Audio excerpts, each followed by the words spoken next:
Di tanah Jawa Barat, pada zaman ketika teknologi belum menjejakkan kaki dan malam masih disinari obor, hiduplah seorang ulama karismatik bernama Syekh Rahmatullah. Beliau dikenal bukan hanya karena ilmunya yang dalam, tapi juga karena kewibawaannya yang mampu menundukkan kekuatan tak kasat mata. Syekh Rahmatullah adalah pelindung umat, penjaga batas antara dunia manusia dan dunia gaib.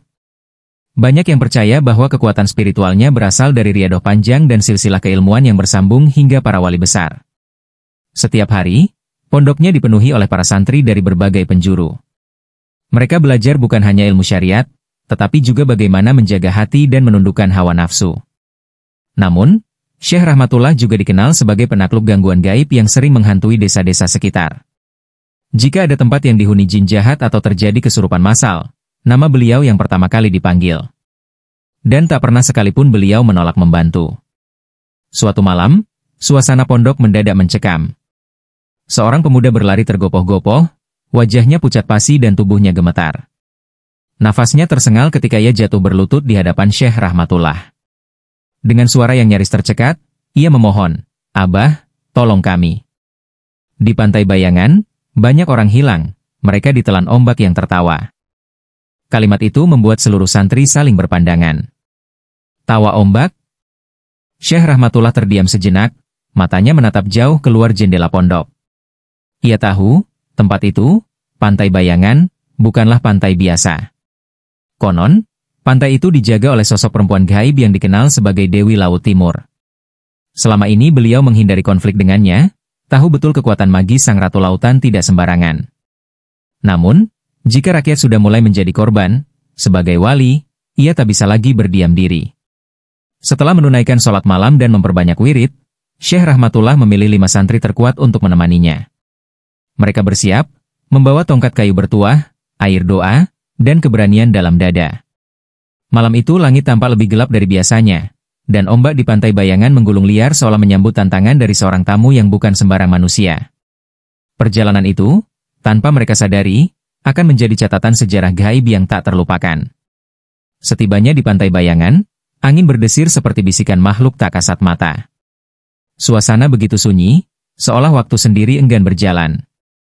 Di tengah kabut pekat yang menggantung rendah, Syekh Rahmatullah berdiri tegak.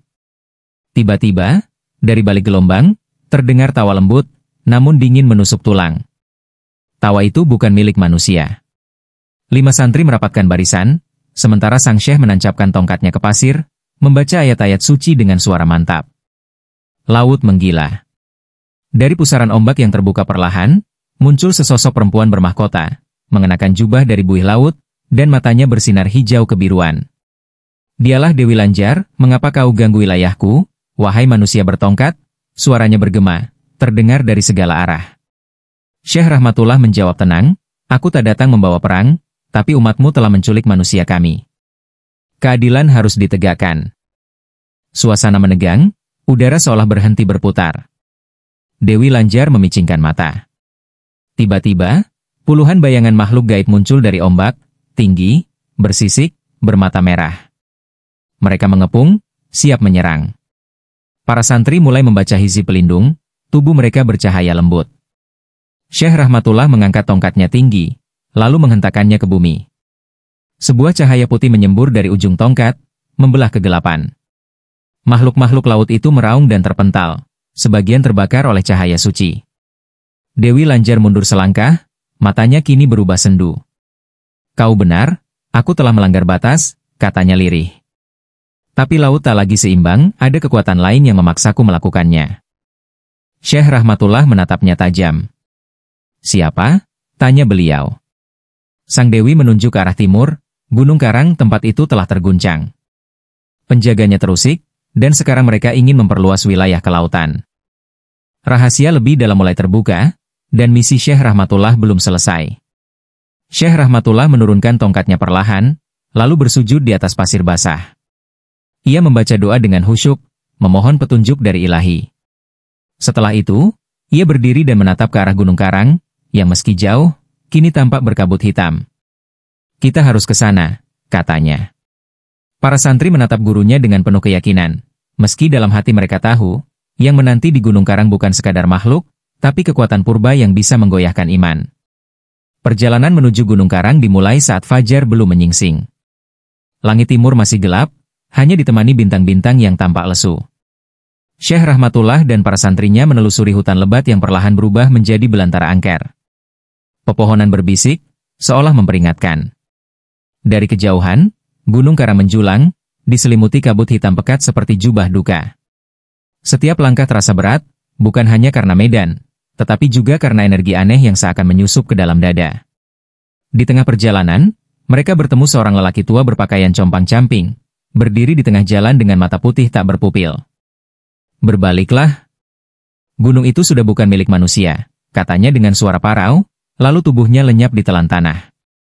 Para santri mulai goyah, ketakutan merayap seperti racun. Namun Syekh Rahmatullah tetap melangkah, menenangkan mereka dengan doa dan zikir. "Kita bukan datang untuk menantang, tapi untuk menertibkan titah langit," ucapnya lirih tapi pasti. Menjelang senja, mereka tiba di kaki Gunung Karang. Aroma belerang dan kemenyan bercampur jadi satu, menyesakkan dada. Suara gamelan halus terdengar dari atas gunung, padahal tak ada manusia lain di sana. Tanah bergetar pelan, dan dari balik semak, muncul siluet wanita berambut menjuntai hingga tanah, tapi tanpa wajah. Ia menunjuk ke arah puncak, lalu menghilang. Tak ada yang berbicara. Semua tahu, ini adalah undangan, atau peringatan, dari para penjaga gunung. Malam turun dengan cepat, dan kabut turun seperti tirai dunia lain. Syekh Rahmatullah memimpin ritual perlindungan sebelum mereka naik lebih tinggi. Mereka menyalakan api kecil, membaca hizib malam yang hanya diajarkan dari guru ke murid terpilih. Saat bacaan mencapai puncaknya, dari langit turun cahaya hijau berbentuk mata. Mata itu menatap mereka tajam, sebelum akhirnya pecah menjadi ribuan bintang. "Penjaga sudah tahu kita datang," ucap sang syekh. "Tak ada jalan kembali sekarang." Langkah demi langkah, mereka mulai mendaki Gunung Karang. Batu-batu mengelupas sendiri saat diinjak, seolah menolak kehadiran manusia. Di setiap sisi, makhluk-makhluk bayangan memperhatikan dalam diam, sebagian bersayap, sebagian melata, namun semua memiliki aura kuno yang menakutkan. Syekh Rahmatullah membaca doa perlindungan setiap beberapa meter, menjaga rombongan dari gangguan tak kasat mata. Di kejauhan, terdengar suara tangis wanita, memanggil nama sang syekh, namun bukan dalam suara manusia. Langkah mereka terhenti ketika sebuah batu besar menghalangi jalur. Batu itu tak biasa, berwarna hitam legam, berurat merah seperti nadi, dan mengeluarkan uap panas. Saat Syekh Rahmatullah menyentuhnya, batu itu bergetar, lalu terbuka perlahan seperti pintu rahasia. Di baliknya, lorong gelap terbentang menurun ke dalam perut gunung. Suara lirih terdengar dari dalam lorong, melantunkan ayat-ayat suci dengan langgam yang asing namun indah. "Ini bukan hanya perjalanan fisik," kata sang syekh pelan, "ini adalah jalan pulang bagi ruh-ruh yang terikat." Mereka melangkah masuk ke dalam lorong itu, diterangi cahaya kecil dari tongkat Syekh Rahmatullah. Dindingnya berlumut emas dan di sana-sini terukir huruf-huruf kuno yang bersinar samar. Semakin dalam mereka berjalan, semakin berat udara terasa. Para santri mulai melihat kilasan masa lalu, adegan perang, pembakaran kitab, dan ratapan penjaga ilmu yang dikubur hidup-hidup. Tapi Syekh tak goyah. Ia tahu, ini ujian penglihatan batin, di mana hanya yang jernih hatinya bisa melintasi tanpa kehilangan akal. Di ujung lorong, mereka tiba di sebuah ruangan bundar. Di tengahnya berdiri singgasana batu kosong, dikelilingi lilin-lilin biru yang tak meleleh. Di dindingnya, terukir nama-nama wali dan pertapa yang pernah mengasingkan diri di Gunung Karang. Tiba-tiba, api lilin bergoyang meski tak ada angin, dan dari singgasana muncullah sosok berjubah hitam dengan wajah tertutup kain. Siapa yang membangunkan tidur para penjaga? Suaranya berat dan bergaung. Syekh Rahmatullah menunduk, lalu menjawab, "Hamba datang membawa damai, bukan petaka." Sosok itu tertawa lirih, tapi gelapnya suara itu membuat para santri gemetar. Damai? Tak ada damai bagi yang membawa cahaya ke tempat bayang-bayang. Maka dimulailah perdebatan gaib yang bukan hanya dengan kata, tapi juga dengan getaran hati. Syekh Rahmatullah membaca ayat-ayat langit, sementara sosok itu membalas dengan mantra kuno dari zaman sebelum kitab. Cahaya dan bayangan saling serang, tapi pada akhirnya, ketika Syekh menyebut Asmaul Husna yang ke-99, sosok itu lenyap seperti kabut di hempas fajar. Keheningan menggantung, lalu dari langit-langit ruangan muncul cahaya keemasan yang membentuk jalan. Jalan itu menuju ke dasar pusaka Gunung Karang, tempat di mana ilmu tertua dikubur agar tak jatuh ke tangan yang salah. Di sana tergeletak kitab kuno dengan sampul kulit ular dan tinta dari darah syuhada. Syekh Rahmatullah mengambilnya dengan hati-hati, lalu bersujud. Inilah sebab kita datang, ucapnya. Ilmu ini harus bangkit bukan untuk kekuasaan, tapi untuk membimbing mereka yang tersesat dalam kegelapan zaman.